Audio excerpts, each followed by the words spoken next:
We are one of the few charities that allow our donors a choice. Either they can help the pensioners or they can help the people in the high-density areas. And as far as I'm concerned, either is absolutely fine. So we give people a choice. We helped some 2,400 people last year.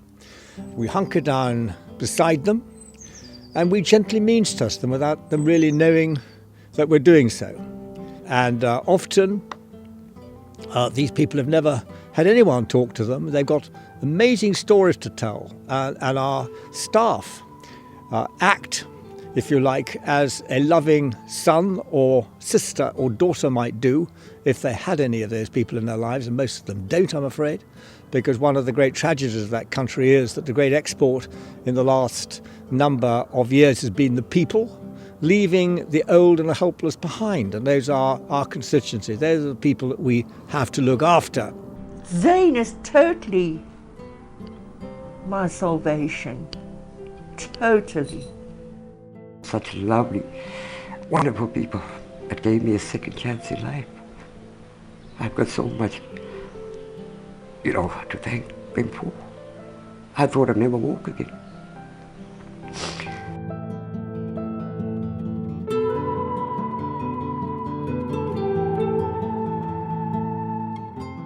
Some 4 years ago, I decided it would be inappropriate for us to be nothing but a blue-eyed charity.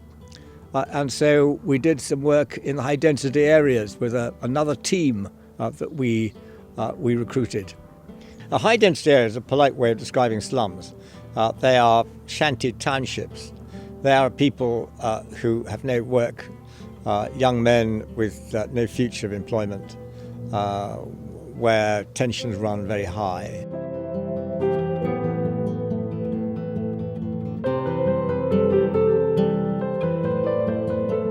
The work I'm most proud of, without any question of doubt, is the Clubfoot programme. Now, the Clubfoot programme was started with my partner in this particular venture called Chris Larvey, who's an orthopaedic surgeon. We pay for him and his team to go out to Zimbabwe to teach health workers and doctors and nurses how to mitigate the hideous effects of clubfoot, which they do by manipulation.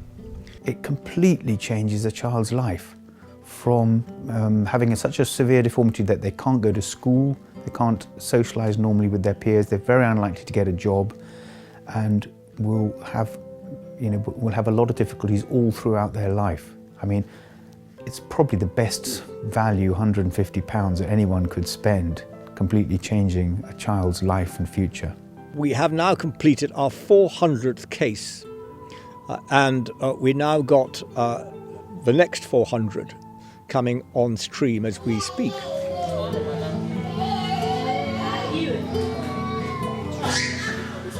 We also have done microfinance initiative of starting new businesses.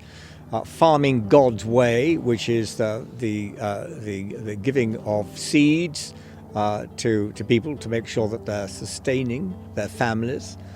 We have an education program, and it's a great pride, if you like, that ZANE manages to supply money very quickly when it has to.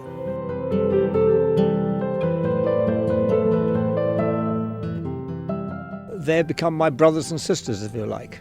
I feel I have to do something about it.